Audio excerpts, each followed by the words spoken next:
Union, to Europe, not the European Union itself. And he is there in charge of the energy division.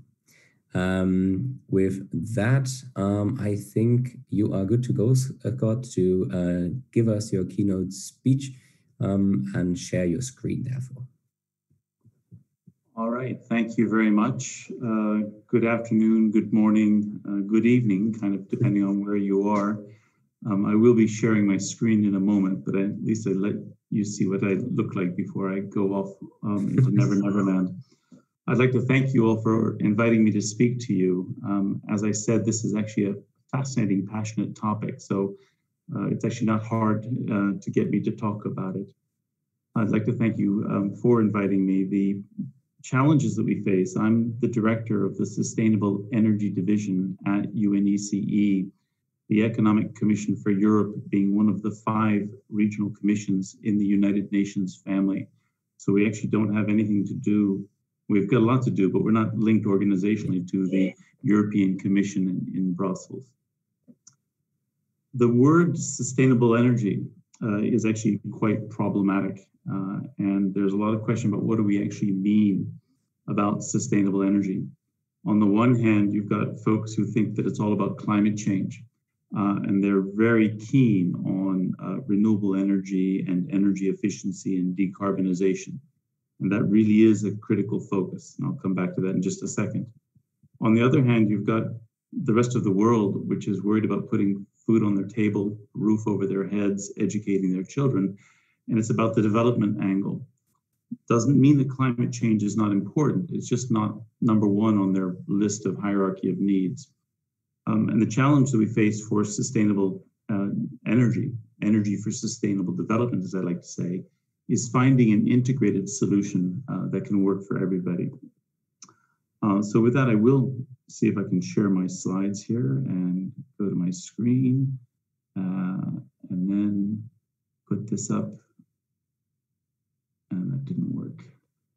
Bear with me, I'll be with you in just 2 seconds.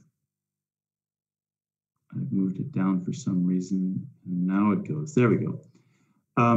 So what we have is a world where energy is the golden thread that connects all of the sustainable development goals.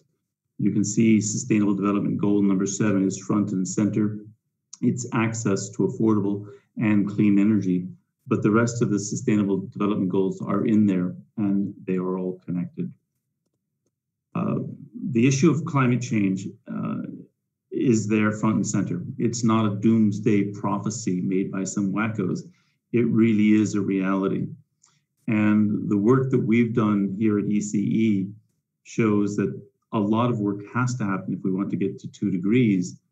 But right now we're on the pathway to between 4 and 6 degrees. So it is 10 past midnight on the doomsday clock of climate change. And this graphic, apparently it's cut off a little bit, but you got these 2 little scientists saying, I'll be happy when this is over. They're looking at the coronavirus pandemic, which is the little purple blob on the left-hand side. You've got this tsunami of the climate change challenge coming down the pathway. Now, that's not the only issue that we face. If you look at all of the natural resources that are out there of what we're consuming, you look at low-income countries, you look at middle income, you can look at high-income countries, and you can see how much material is required per capita for all of the different economies in the world, and 11.7 being the average. If you imagine a world of 9 billion people and you have everybody consuming at that high income level, you're suddenly going to need 7 planet Earths to provide all of the resources. We don't have 7, at least not the last time I looked. So let me get into my main remarks. And I've structured my remarks as a sonnet, if you will. There are 3 stanzas, each one with 4 lines. And the reason I like the word sonnet is it goes along with the French word sonnet, and sonnet being an alarm. So you've got a poem and an alarm at the same time. The first graphic there is when you come to a fork in the road, take it.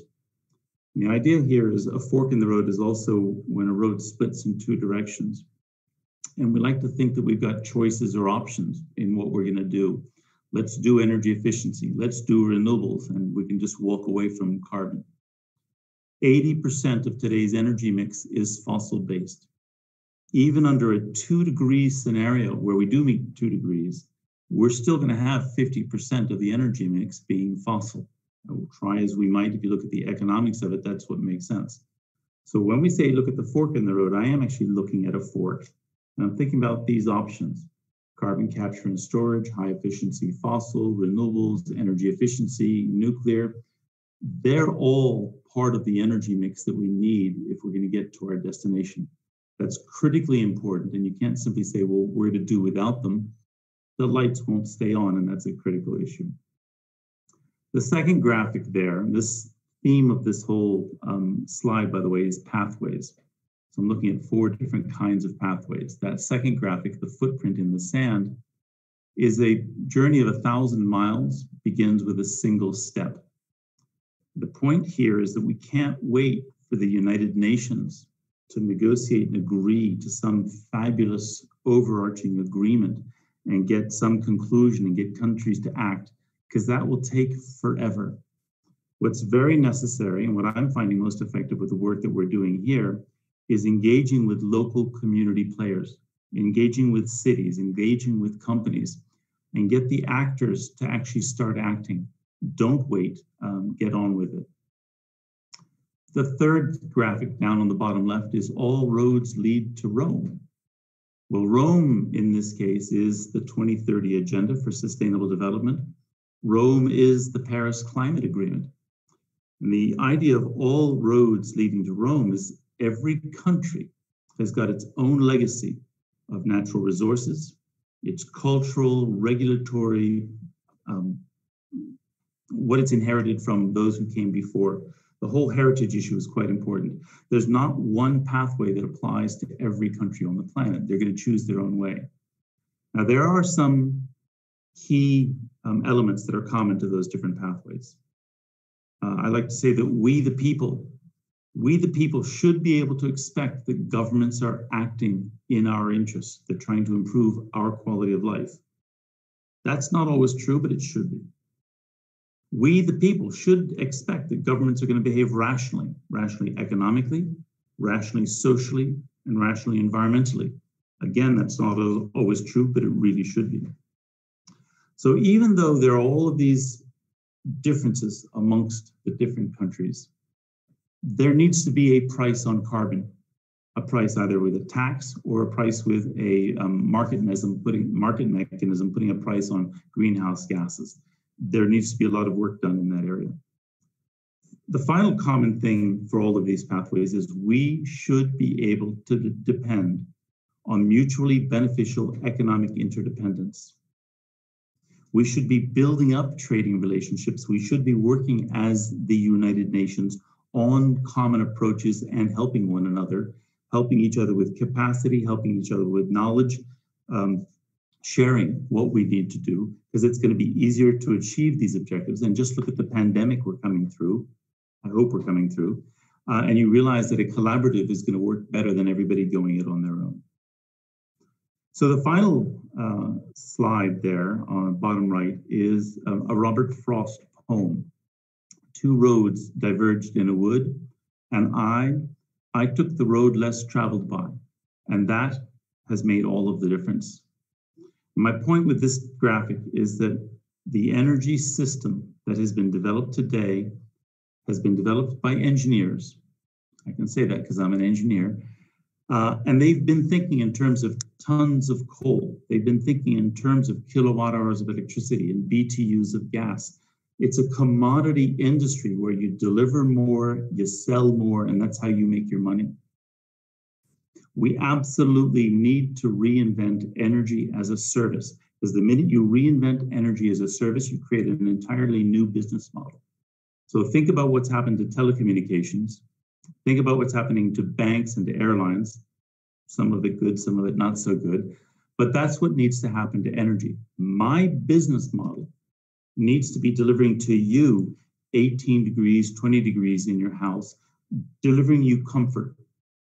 And then I have to go and manage my costs, which means energy efficiency becomes my business model. And that's critically important. Let me move on to my next stanza. And this is famous quotes, and you'll excuse me, they're a bunch of Americans. The top left is Ronald Reagan, Mr. Gorbachev, tear down this wall. And this comes back to the theme of we need to be working in a common way with a common understanding and common objectives. If we were to able to come up with the rules of the game, come to agreement and have collaboratives, we will get to our destination much more easily. The second one, top right, is JFK. And he says, don't ask what the UN can do for you, ask what you can do for the UN. Obviously, I'm changing the words on that a little bit. But the idea, again, is we have a platform here, a collaborative here, where we can bring all stakeholders under the tent. And they can work together to find the best solutions and get to the outcomes that we want. So we are encouraging civil society. We are encouraging NGOs and companies and individuals to come to our house to help us develop the tools that are needed to get to our destination. The bottom left then is Obama, yes, we can. And if you look at the technologies that are out there and the costs that are out there, clearly it is possible for us to meet the 2-degree agenda objective. Clearly it is possible for us to deliver on development. It is not an obstacle. We are our own worst enemy. And the final one seems to stand out. You might not recognize him. That's actually Gordon Gekko. Who's Gordon Gekko? He's the main character in the movie Wall Street. And the theme of his speech, which he's giving here, is greed is good, which offends most people. The point is that if we want everybody to be working towards a common set of goals, we've got to find formula that allow them to be working in their own self-interest. And if we can get alignment between what people are wanting to do for themselves and cities are wanting to do for themselves and nations are wanting to do for themselves and what the world needs as a whole, the minute we get that alignment, the outcomes become much simpler to achieve. And that's a very important message. We haven't gotten that one right yet. Let me go to my final stanza. These are 4 different locuses of actions, loci of actions. The first one is about resilience. And you can see with COVID-19 and the individual investments, we're consuming a lot of people's energy and capacity on an individual basis, trying to find their own solutions and their own problems.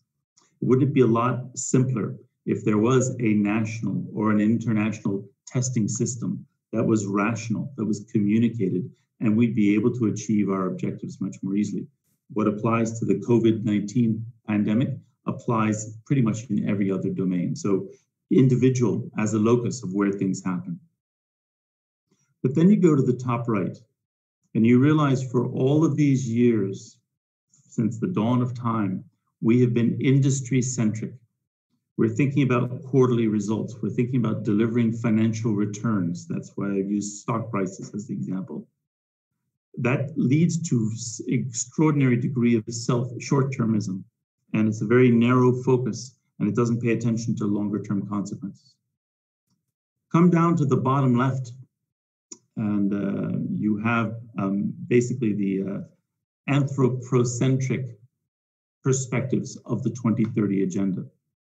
I happen to endorse the 2030 agenda. I think it's extremely important, but it is focused on human needs and human requirements. That brings me to that final one, which is the sick earth, and I would call that Gaia-centric. We are in the process of ruining the planet that we're living on. We're getting it wrong for ourselves. 4 to 6 degrees is a species-threatening level of temperature change. And we are moving towards tipping points, hence the word sonnet, sound the alarm.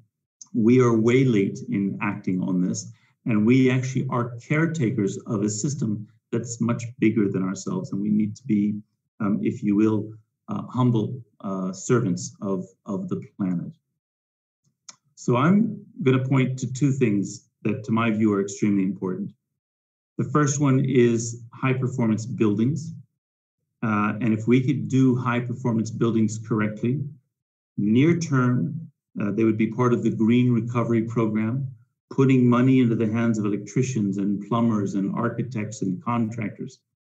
If we can get the building designed right, put the right systems in place, have energy delivered from low carbon or no carbon energy sources, connect into transport systems, we're talking about quality of life at global scale. 40% of CO2 emissions come from the energy services that buildings require. And this is where people spend most of their lives. If we can do buildings right, we could actually make a lot of progress towards our agenda. The second one is related to methane, and people argue about methane and methane emissions. The natural gas industry wants to expand enormously as part of the solution. But if you're losing methane to the atmosphere, it is 120 times on an instantaneous basis more warming potential than CO2. And it is a major and growing problem. So between those two items, greenhouse gases and buildings, I think we can make a lot of progress very quickly.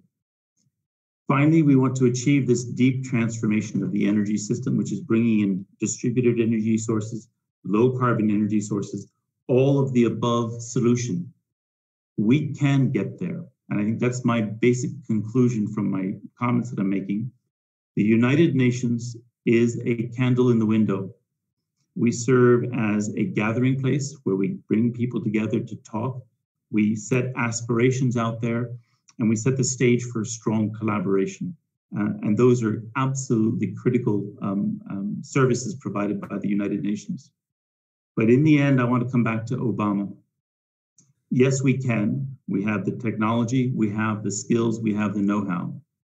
Yes, we have to, because the alternative is unacceptable. We have to because 4 to 6 degrees doesn't work, and we have to because of social equality across the planet. And yes, we will. So I'll stop there. Thank you very much. And if there are questions, I'd be delighted to field them. If I can figure out how to stop sharing my screen, that'd be the first thing. There we go. Thank you very much, Scott, for your exciting and engaging speech.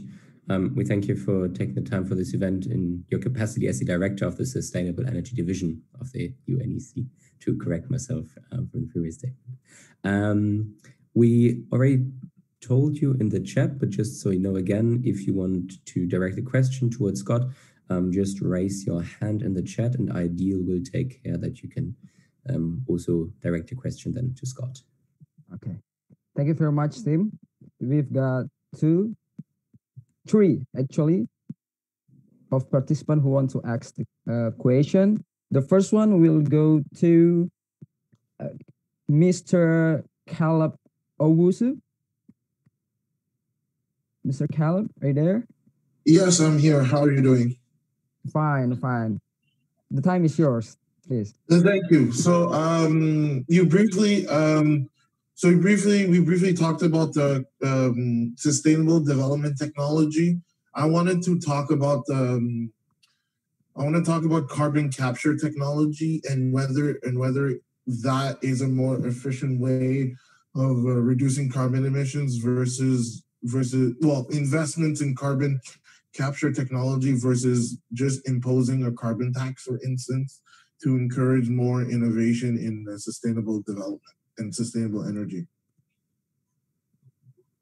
Thank you. A question for the organizers. Do you want to field all the questions first, or do you want me to answer them one by one? Maybe since we are trying to make sure we have enough time and enough time for answer to, I guess we will take it one at a time. After you respond to it, we'll take another one. Okay. Carbon capture and storage is also referred to as carbon capture use and storage, where you're actually using the CO2. We have made recommendations to the United Nations FCCC that carbon capture and storage be considered like other low and no carbon energy sources, which means that if you're going to support renewables to a certain degree, there's an implicit value of CO2 emissions in what you've done. What you would want to do is get policy parity amongst the different technologies. I'm not going to tell you, yes, it's part of the solution, because that'll depend on what the numbers show at the end. Do you have a place to put the carbon? Can you collect it and manage it in a cost-effective way? Can you deal with all of the technical issues of safety? But assuming all of those answers are correct, right now the Canadians and the Norwegians and several others are demonstrating commercial scale carbon capture and storage. The estimates are that 15% of CO2 emissions are going to have to be captured through CCS by 2050.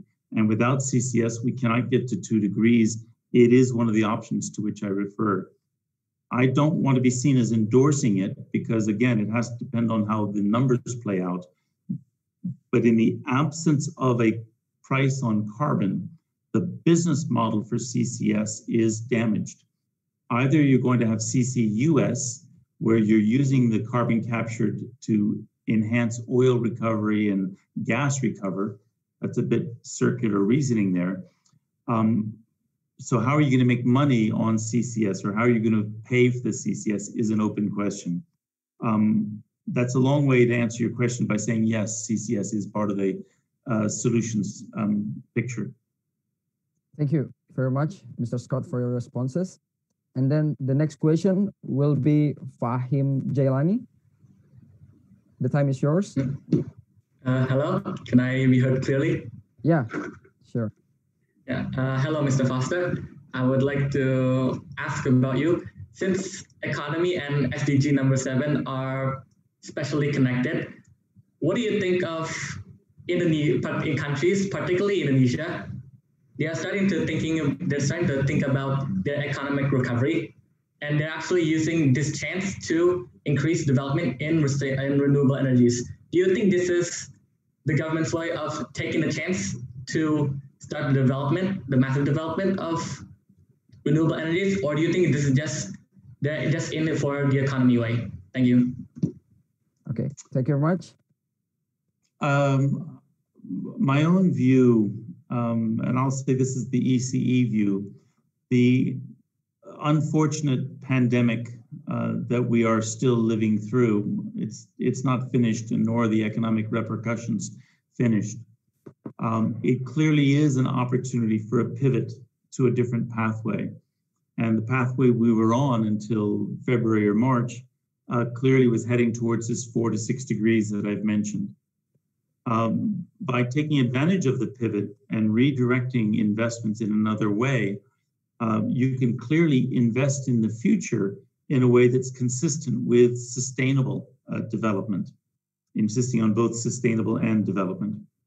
Now, does that mean that they should place all of their bets on renewables? Again, is a bit of an open question. I happen to firmly believe in renewables, but it depends on the quality of the resource. It depends on what kind of demand is being met. The idea of doing buildings right and at the core of the future energy system has got to be energy efficiency and energy productivity. And then don't just sponsor renewables with feed-in tariffs or with green auctions. Put in place the right framework conditions, access to customers and access to networks that allow renewables to compete in a fair way. My concern for the renewables industry is that we pump it up so much that we create an industry that can't survive without being pumped up.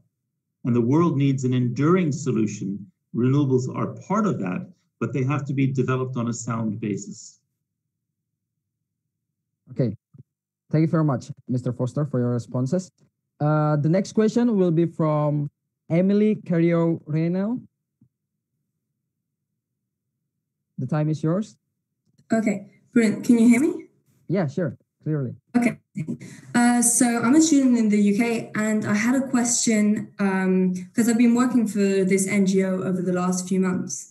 And it was about what you said at the beginning of your speech. It's a lot less technical.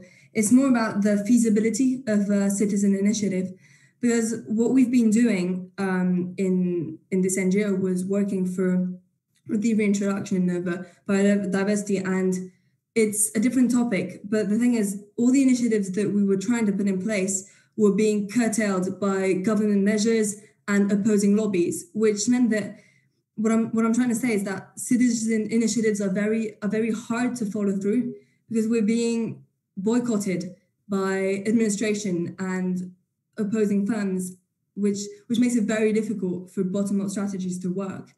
And yeah, I just wanted to bring that topic up as a challenge. Okay, thank you very much. Please, Mr. Foster. I will respond to it. I don't have a solution for you, unfortunately, but I have found at the United Nations, we have a high performance buildings initiative. It was brought to us by some folks in Ireland, and they came in with some concepts dealing with near zero or passive house buildings. And out of that conversation, we brought in folks from Canada, folks from Belgium, folks from the US, and have created our high performance buildings initiative. And it's got a lot of enthusiasm and it's moving forward. The passion and the energy is at the local level. And that's what I mean about this citizen level, city level, because I'm finding that much more effective. Now, in terms of the challenges that you're facing with your initiative, I don't know what the parameters of it were, but almost invariably when I launch something, I then find out 2 or 3 days later that there are 20 other initiatives that are very similar. So part of the challenge is a bit of an investigation process, finding out what other similar initiatives there might be, collecting and coordinating with them. I am surprised that the government would be setting up barriers. That wouldn't seem to be their proper role unless they're protecting some other initiative that they've got ongoing.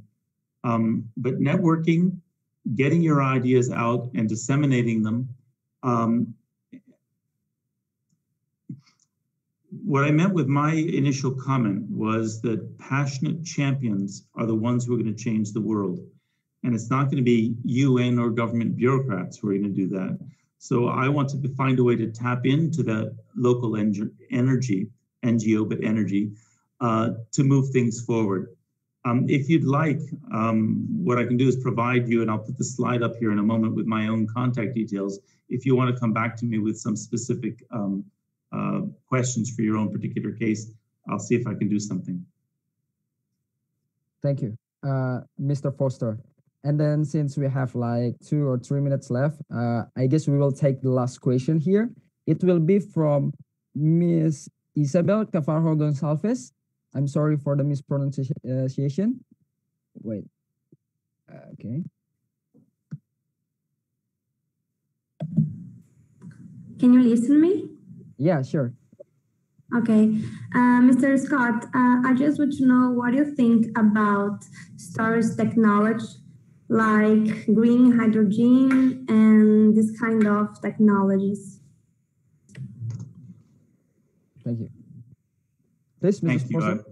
I shared my screen with the contact details. I'll stop that now, but I hope you got it.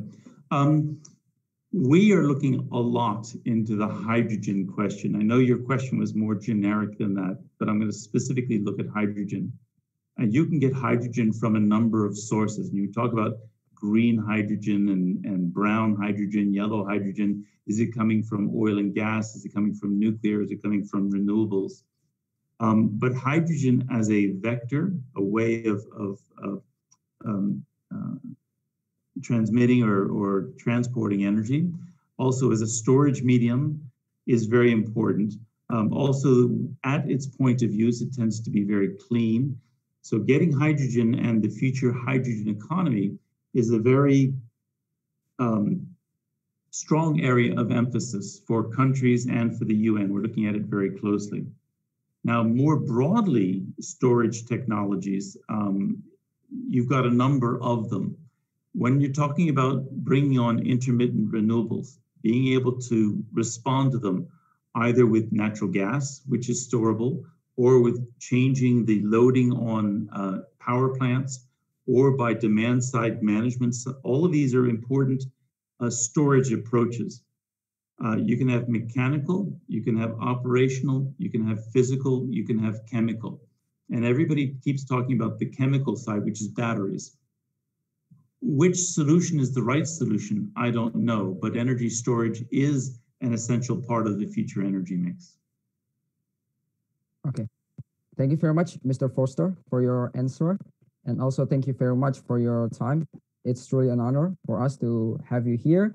And then we will proceed into the reporters from each continent. If you feel pleased to stay, please stay tuned. But if you have anything to do, we cannot force you to stay here. Okay. Thank you very much. I'll turn off the video, but I will keep listening. Okay, thank you very much. Thank you very much, Bye. Mr. Foster. And then for the reporter, the first one, we will start with Miss Yetunde Fedeyi. Are you there? Yes. Okay, let me share the screen real quick.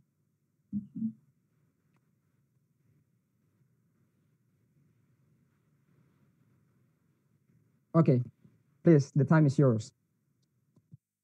Okay. First off, I would like to thank Mr. Scott Foster for the insightful directions as regarding SDG 7. It happens to be something I'm really passionate about, and I'm glad to share that passion with him as well. So basically, I'll be talking about the status quo for Africa, and the case study is basically Nigeria. Next slide, please. Next slide, please. Okay. So first off, I would like to start with this statement. Africa is not a continent. Is a continent rather, not a country.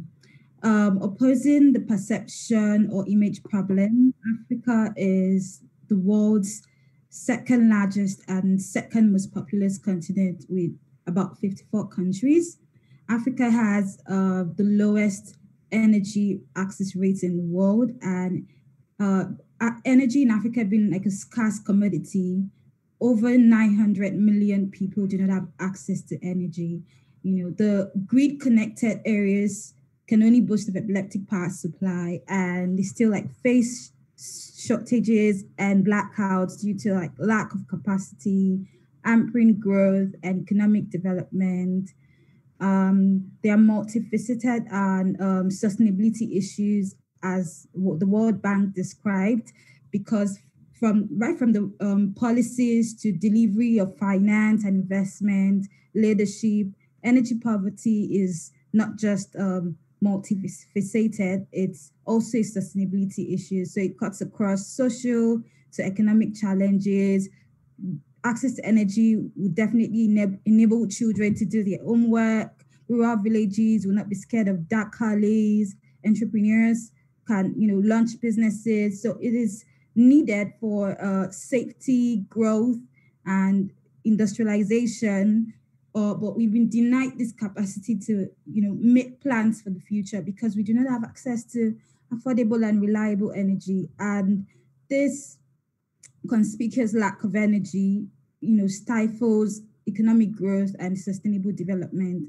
Like I said, I'll be using Nigeria as a case study because Africa is over, 54 countries.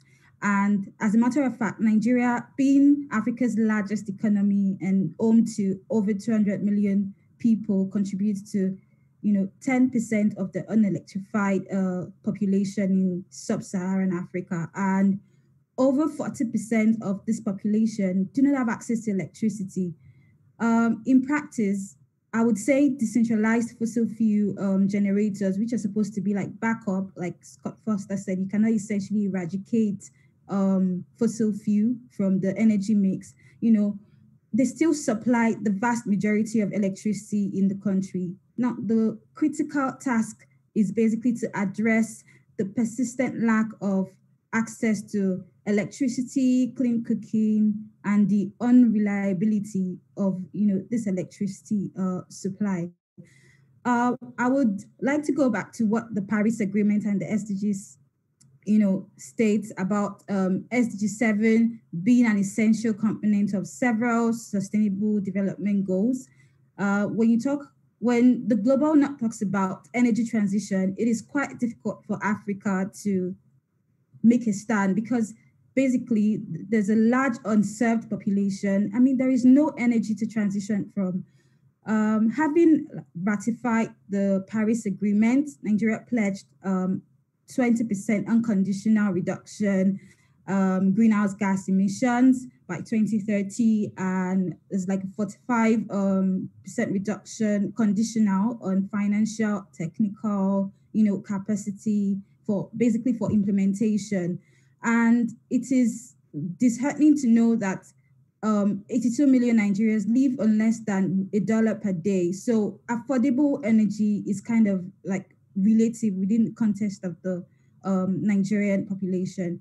So moving on to status quo, I'd like to discuss the key actors in this so-called Nigerian energy sector. The first one is the industrial actor. This are basically leaders of gigantic energy infrastructure integrating the energy market on a daily basis, the likes of Shell, ExxonMobil. Although this fossil fuel has contributed greatly to the energy mix, but has also thrown the Niger Delta areas into catastrophe, seizing their livelihood, lifestyle, and of course, damaging the environment. So like Scott Foster said, there is sustainable energy needs an integrated approach. How we can, harness fossil fuel in a way that it doesn't damage the environment is very, imperative. So moving on to the second key actor, which is the innovators. I would basically call them the leaders of the mini grid exploitation companies, the alternative distribution, because they provide specific dynamics to the energy market, and their flexibility has contributed to the deployment of rural electrification in Nigeria. Onto financial actors, the likes of African Development Bank, World Bank, several international agencies like DFID, supporting and ensuring energy access. I know that the UK is really up there trying to help other countries, I would say Global South, to move on to basically complete, achieve the SDGs, right? And they've been supported with small and large scale solar projects, especially projects that are deployed by women. So until institutional actors, there are international civil organizations, national organizations concerned with the energy related issues as part of their agenda. Their role is to ensure that the market and surrounding competitions are respected.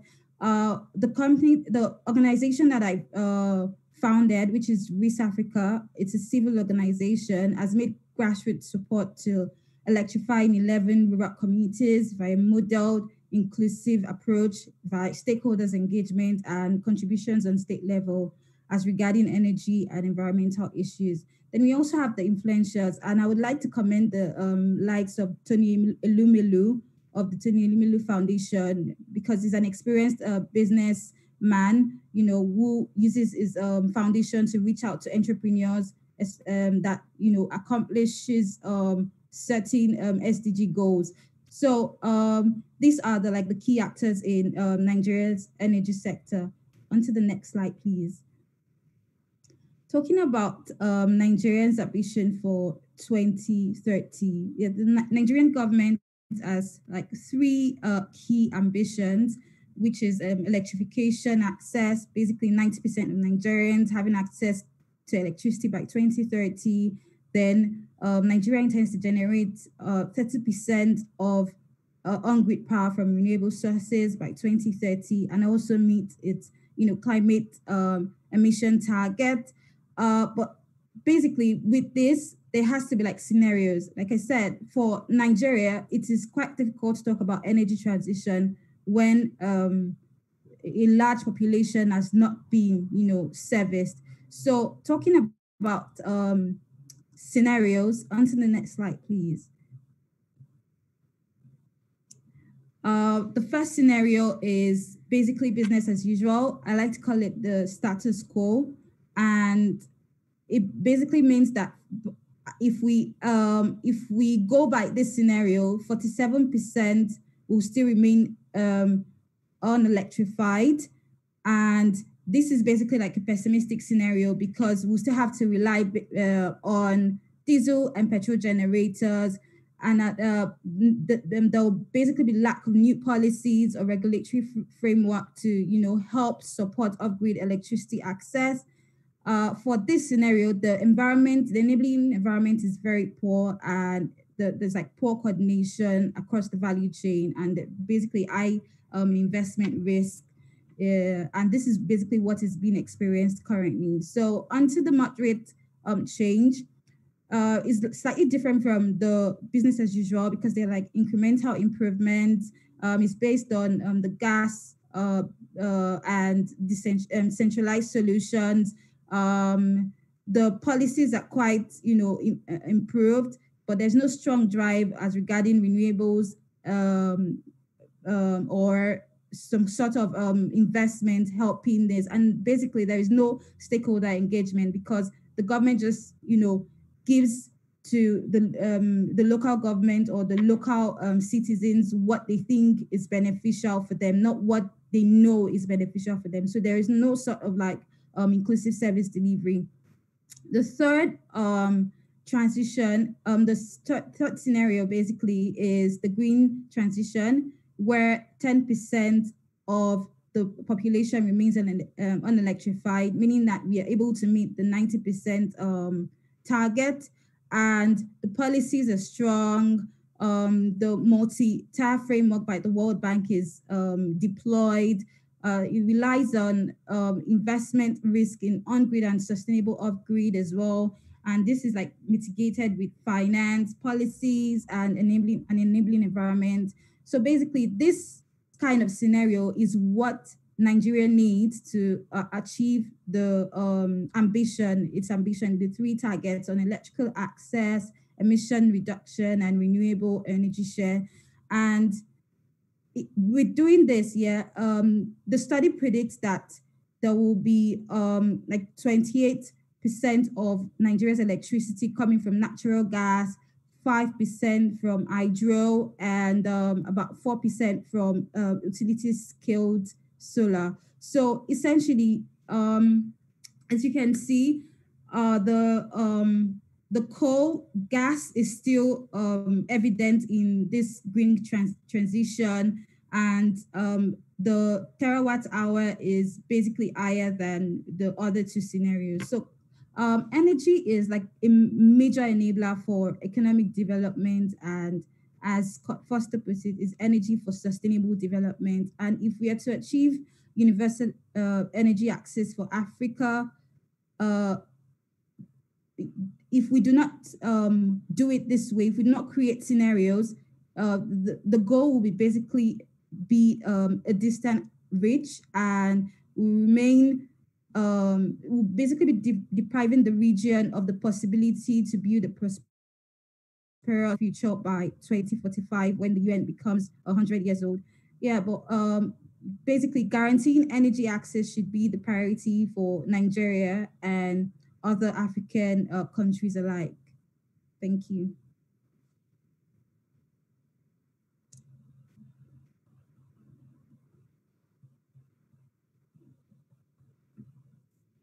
Thank you very much, Yetunde, for your amazing presentation. So we get the whole picture about what is going on over there. And then for the next, we will have Tim Nipkamp. Pardon me if I'm wrongly spell your name. Please give us the brief from Europe. The time is yours. It's all good, my friend. You're not the first one struggling with my surname. All right, let's head on to the first slide. All right, so maybe some general remarks beforehand. As Adil said already, I'm going to do a brief recap of what has happened or what is the status quo with regard to SDG 7 in Europe. As I've said already, it should be brief, so don't expect that it's covering everything, but I'll try to cover the major 3 sub-targets that are aligned within SDG 7. And the first one is the access to affordable, reliable, and modern energy services. Overall, in Europe, we can conclude that there is a universal household electrification, which means that in general, it is possible within the continent to have access to electric energy. Yet at the same time, only about 98% have access to clean cooking fuels. And 21 member states still indicate that there is a proportion lower than 10%, but still existent, that is not able to keep their home adequately warm.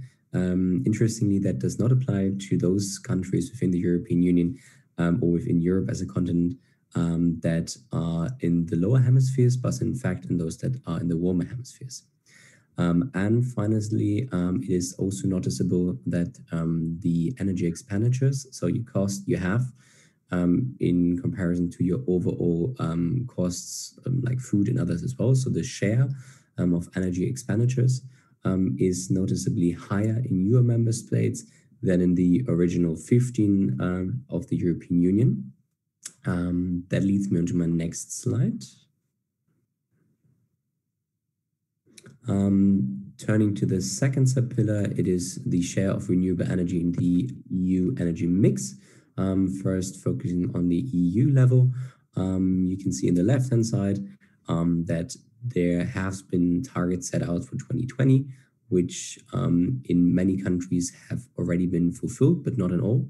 And what you also can see on the left-hand side that as of 2018, there's a huge difference in the targets. As you can see to the left with Sweden, where the target was, I think, 48 or 49% of renewable energy in the gross final energy consumption. You can see that countries like Malta or Luxembourg only set for about 10% as their target for 2020. So within the European Union, there's a huge difference within the targets and also the current standing. And another interesting factor you can see on the right-hand side is the energy dependency rate, which is dealing with the dependence on imports of energy products to the European Union.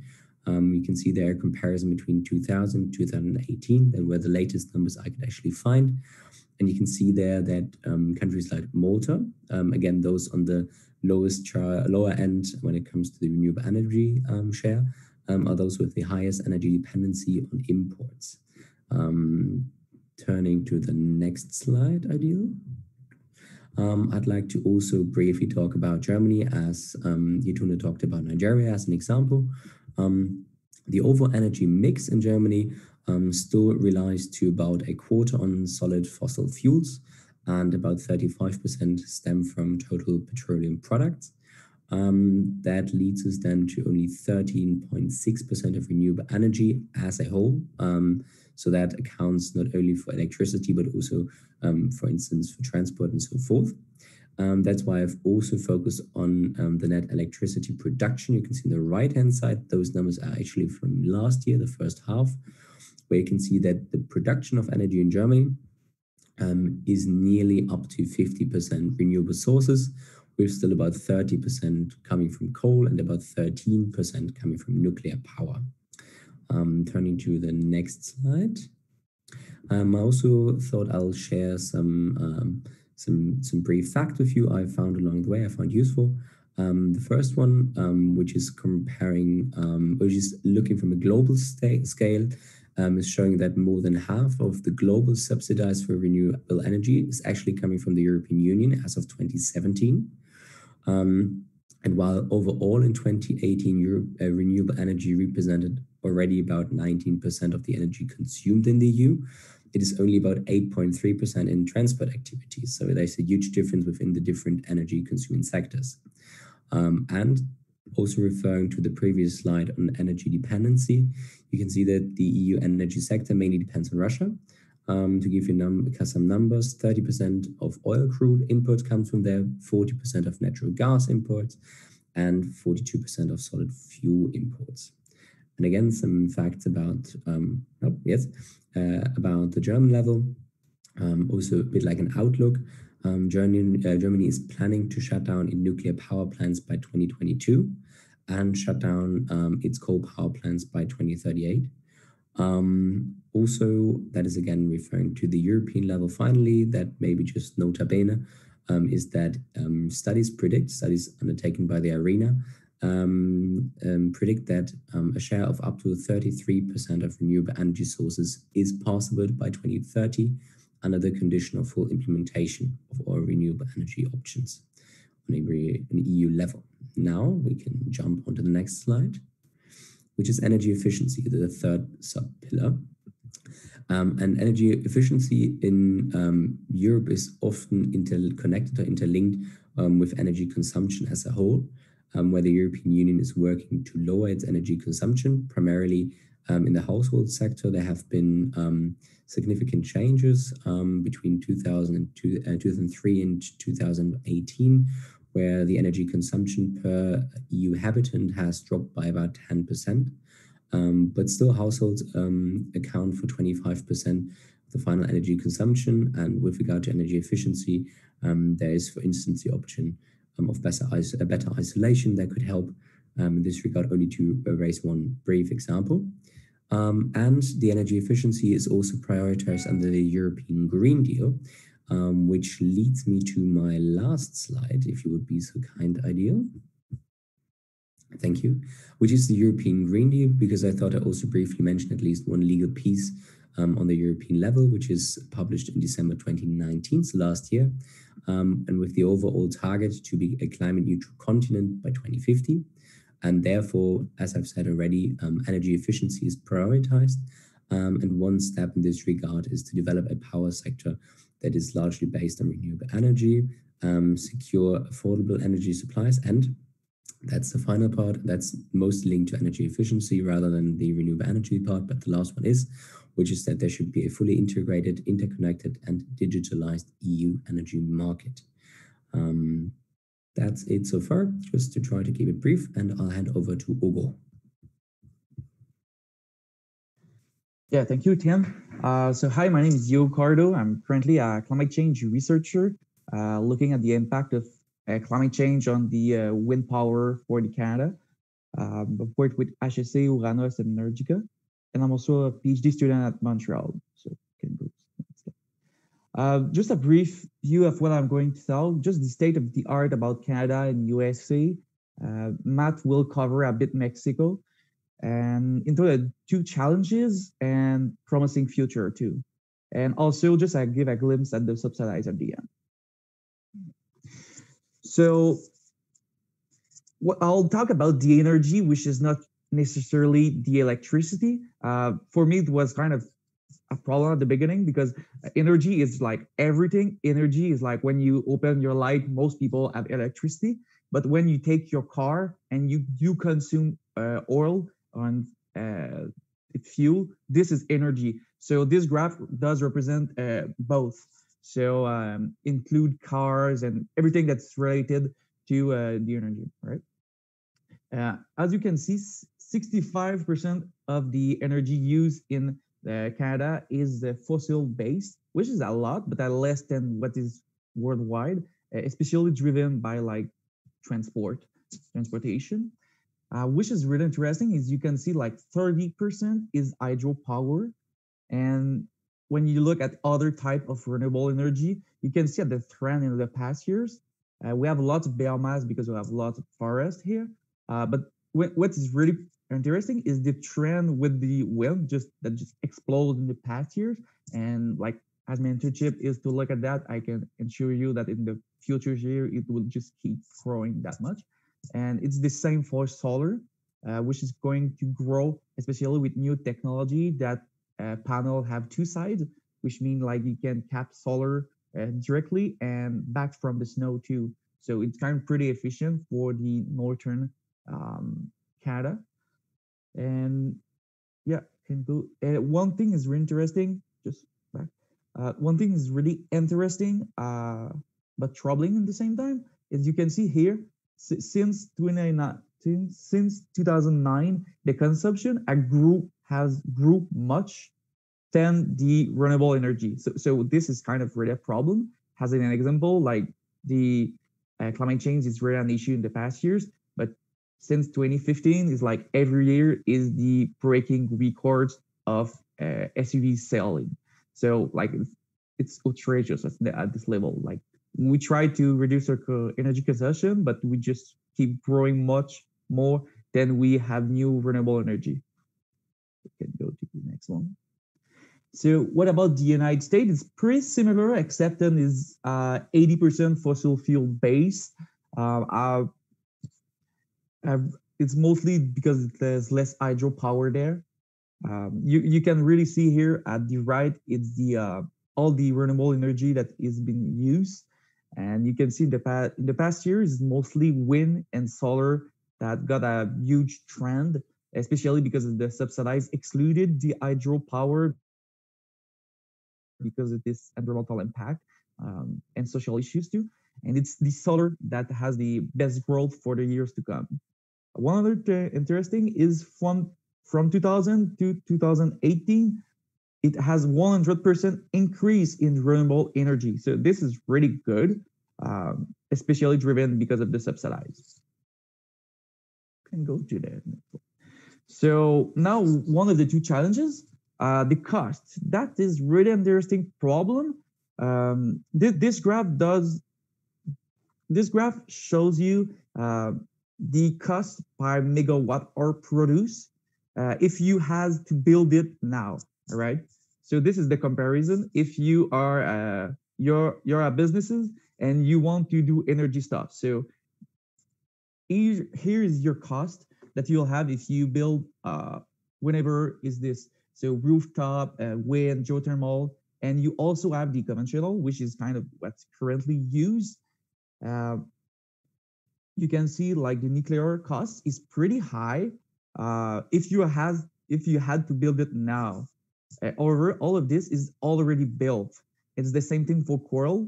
It's already built, so it's just the coal now that is the cost.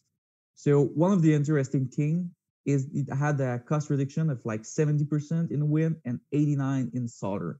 So that's very interesting. You can go to the next one. So this graph, it might be not that clear.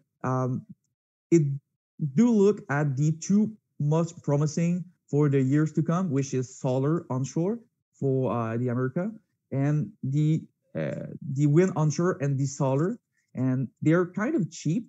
But you can see at the right, this is the conventional generation.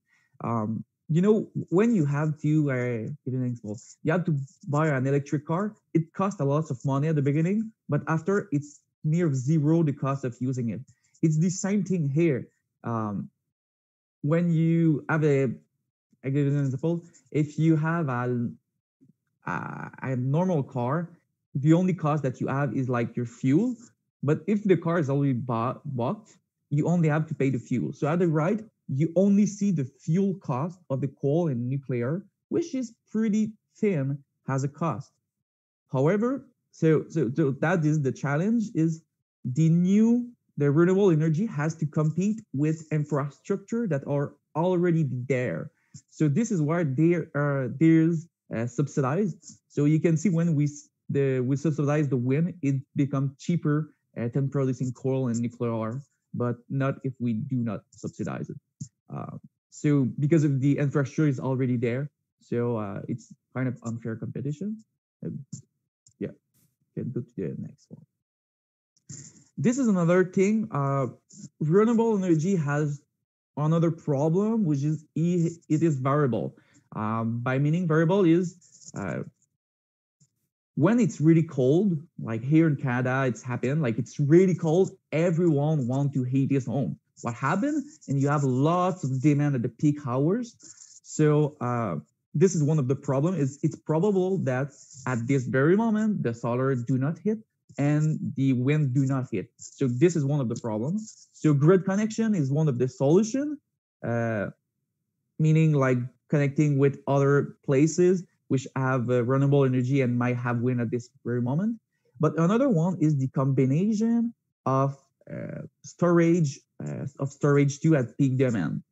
This is the case study about California, which looked at the solar penetration, underlining that if you have more than 10% of solar integration combined to storage, it can reduce the peak hour by having storage few energy. So this is very interesting thing and pretty promising, but it's pretty costly.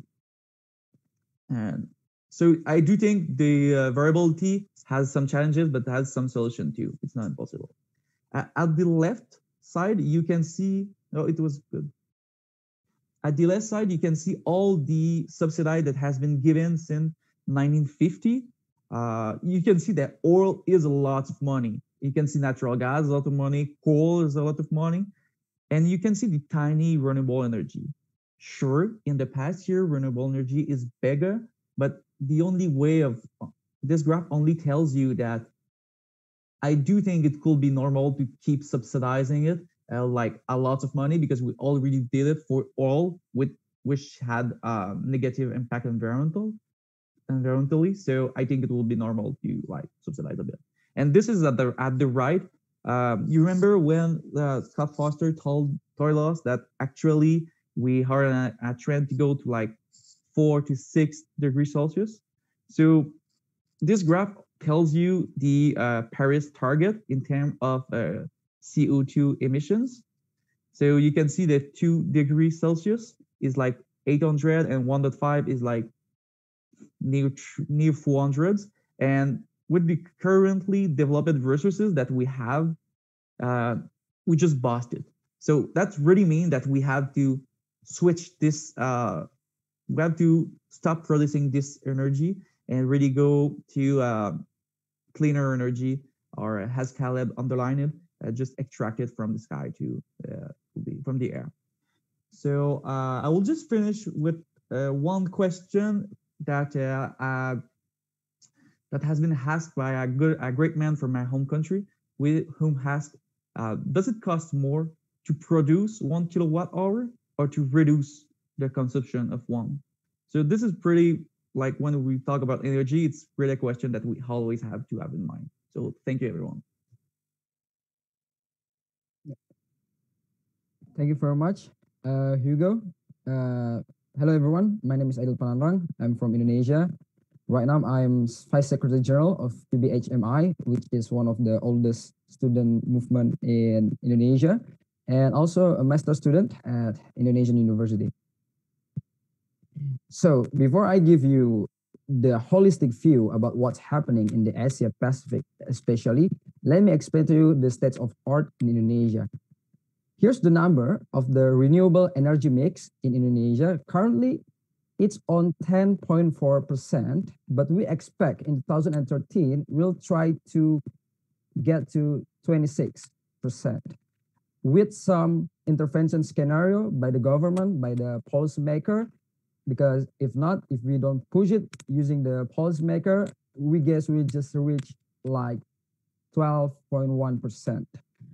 And then primary energy mix in Indonesia is still dominated by fossil fuel and coal, which account for 38% and 30% of total primary energy in 2016. And then I tried to zoom in at the previous number. Here's the power plant installed capacity per energy source in Indonesia. So 50% of it is still dominated by coal, 29% by gas, oil 7%, and new and renewable energy resource is 40%, in which we can see the hydro one is the biggest one. It reached like 50% of the total new and renewable energy source in Indonesia. And then we got geothermal as at the second position, and then also biomass contribute a significant number. So Indonesia power plant capacity in 2018 reached 64.5 gigawatt. And then so the main supplies, as I already told you, come from hydropower, then followed by biomass, geothermal, and biodiesel. But there's still a lot of problem in order to push this new and renewable energy so we can make bigger proportion, but I guess I will leave it into our debate session. And then here's the state of art also about the SDG 7 progress in Asia Pacific. As you could see about the goal 7, as we can see in UN policy brief in 2012, there are like 5 parameters of it. For the point of access to energy services and international cooperation on energy, we are already in the good track. I mean, it indicates by the green color. But about energy efficiency and investing in energy infrastructure, we still have to accelerate it to reach in the 2030 goals. But we still got a lot to do about the share of the renewable energy. So as you can see, in the Asia Pacific as a whole, we actually do a pretty nice job in the SDGs as the whole, which you can see at the right table. Quality education is the first one that making progress in Asia Pacific, and the second one is the topic about affordable and clean energy. So I strongly believe we're on the good track on this one, but yet still we have a lot of things to do to push the number even further. And also in Asia, we already get like 99.7% of the universal access of the energy, but the rural access is still on 92.2%. Of good renewable energy technologies represent a viable electrification solution in rural areas, with an emphasis on support for modern lifestyles and productive uses. And then the share of modern renewable in total final energy consumption reaching more than 8% in 2017, and that's the last data I could get. And so when we talk, I do agree with Hugo that energy is not only about electricity, but it's an interesting one in Asia Pacific, since we know that in affordable and clean energy, there's two different aspects. The first, we need to talk about the affordability, and the next one, we need to talk about the cleanliness of it. But how it reach person still in some part of this world, especially in Asia and Africa, I do believe, it still need a lot to do with to make sure everyone got the electricity access. And in Asia, as you can see, at the right end, we already covered like 98.7% in the urban area, but in the rural area, we still only get like 83%. And for example, in my home country, in Indonesia, we already get like 85% for most of our cities, for most of our regions. But still in rural areas, for example, like in one of our island, we call it Nusa Tenggara Barat, it only like still in 65%. So there's still a gap between the urban areas and then the rural areas. So I do believe this is my last slide. So this is what we need to think about, and I do believe all of you in here ever see this one. So let me make it straight that at first, our position, we have some primary energy supply. We have coal, we have gas, we have new and renewable energy, we have oil and others.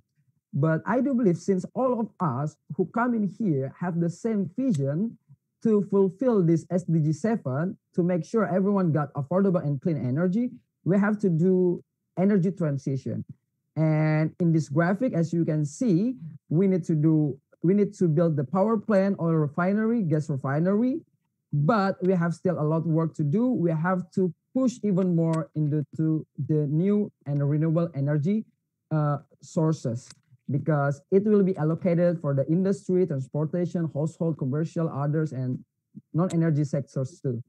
But here's the thing I want to emphasize in this presentation, that for example, in some countries, in order to make sure that the government could build the energy infrastructure in some region to make sure there's an access to affordable and clean energy, we need a lot of investigation, and in which if a region doesn't have enough demand, we cannot like give enough supply. But I do believe on this debate, we will find a way. For example, we will find the formulation on how to subsidize this kind of region, so we make sure everyone get enough supplies and can have the access of this SDG 7. And also, the last point is about the energy transition. We have 5 aspects to think of. The first is about the cost effectiveness. how can we make people like realize that if we build this kind of new and renewable energy aspect in our country, it will actually effective. But yes, we have still a lot to do in the beginning because the investment value will be really high. And also we have to take care about the environmental sustainability, and then the agility of the deployment itself, and then the energy security, and also the SDGs achievement. So at this point, I strongly convinced that we also have to build like interconnected energy system from one region to another region, whether is it from one country to another one, so we can make sure like we can share it if we have a lot more in one region and another region couldn't afford it or couldn't get it. So we need to come together on these things. We have to think about it. We have to push it together, because I really connected what Emily said in her question, that sometimes as a youth or as people who work in NGO, we'll try our best, but sometimes it just don't get enough attention from the policymaker. But I do believe we should not surrender, and we should come together and push forward. And I do believe that's all for my part. And the next one, I will give it to my dear good friend, Matthias Fiorico. Hi, Adil. Hi, everyone. Thank you for sending me the word. First of all, I'm really glad to here to represent South America in this United Nations 75 dialogue. Well, I work in the wind energy sector in the Brazilian Wind Energy Association, and I'm also PhD student at ESPM institution. So here we're going to talk a little bit about some characteristics about the energy metrics from Latin America and South America. You can go to the next slide, please. First, to start talking about the energy metrics, we have to consider that hydropower and bioenergy are the main sources of energy in Latin America. A distinct feature that is important to mention about Latin America is that hydropower source is the predominant source in our energy metrics. When we go talk about bioenergy and on-urban energy, they are the two technologies that have shown the highest growth since the year 2000. But also, South America and Latin America has natural resources and potential to explore renewable sources like solar photovoltaic, onshore wind energy, and offshore wind energy. As you can see in the chart below and the graphs below, hydropower energy is the main source from our region. You can go to the next slide, please. Talking about investments and the growth of technology, only in the year of 2019, $18.1 billion was invested in Latin America's renewable energies. These amounts represents over about 7% of the global total renewable energy installed in our region. When we go talk about technologies, the last few years, solar and wind energy have shown exponentially, and a lot of gigawatts have been installed in our energy matrices. Looking at country scenarios, in the year of 2019, Brazil invested $6.5 billion in the renewable energies areas. Chile and Uruguay are also good examples of the energy transition from fossil fuels to renewables, and only Chile invested $4.9 billion, and Argentina invested $2.0 billion. You can go to the next slide, please. But when we talk about these investments bring some key benefits to our region, and I can highlight here some benefits that are already being a challenge for our region. First of all, these key benefits can be considered as lower system costs, diversified energy supply, trade gains by moving away from fossil fuels to renewable energies, distributed power for isolated communities, better air quality and reduced local pollutions, and improvement of education and empowered citizens with the social projects that came along with renewable installations. But we are also facing some challenges that I can show you here.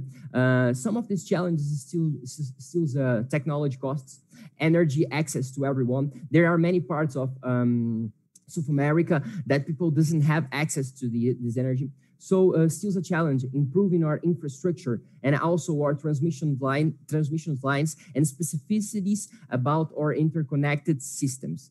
Also creating new jobs and the digitalization of data we gather from the consumption of energy and electricity. Also reduce energy supply risks, as Hugo told us about it, because we can have some problems of variability, and this is still a challenge for us, especially Brazil and other countries, and a social issue about diversity and gender inclusions. All of this guides us to energy transition scenario. You can go to the next slide, Ideal, please. This energy transition scenario brings us some conflicts to think about it. And I brought for you here some news that came out on the press in the last few days. First of all, when we talk about the opportunity of creation new jobs, recently Inter-American Development Bank published a report saying that Latin America can create over 15 million jobs in the renewable area and sustainable area.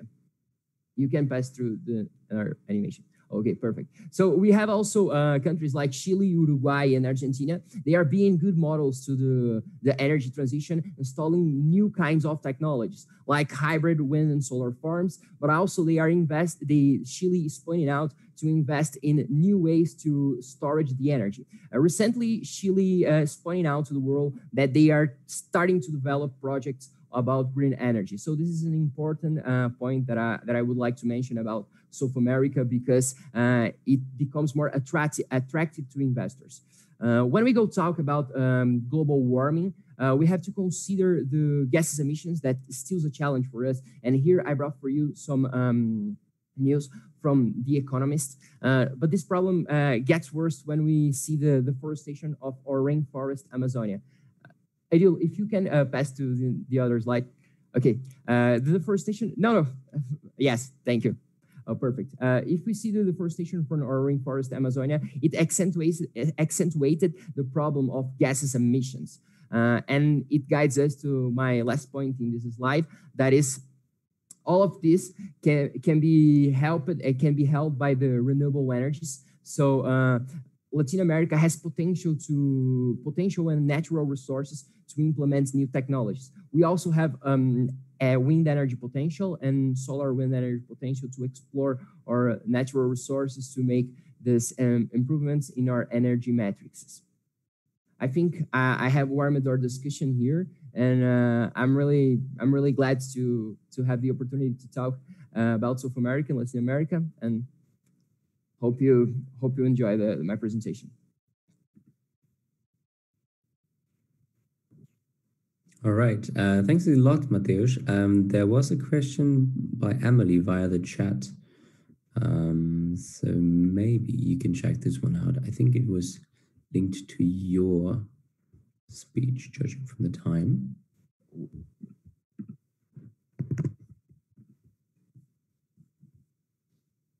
Yeah, I mean, among us, the renewable energies, when you go and see the energy matrices in South America, you see a really huge installation of hydropower. But these technologies that we are implementing that came along with bioenergy and also hydropower is helping us to have more flexibility in our energy matrices. Cool, thanks. So what we're going to enter to now is that finally everyone can debate. These reports only served to give you an idea that there are huge differences between the different continents. As you can see, for instance, with the share of hydropower we can see in North and South America, we, for instance, don't really have that much in Europe, despite maybe the Northern European countries like Norway. So now we're turning to focus on what should be the goal for 2045. The current goals of SDG 7 are obviously focused on 2030, but we want to take a look beyond. And to do that and to ease the process of each of you submitting their ideas to the debate, we've prepared a mural board. I don't know if every one of you is familiar with that one. But the easiest way, if you just follow the link I've just shared, and then I'll explain the rest. I hope that works for everyone. The the link's not working, let me know. Okay, it's working fine, but just a minute to sign Just up, I guess. for everyone else again, I can also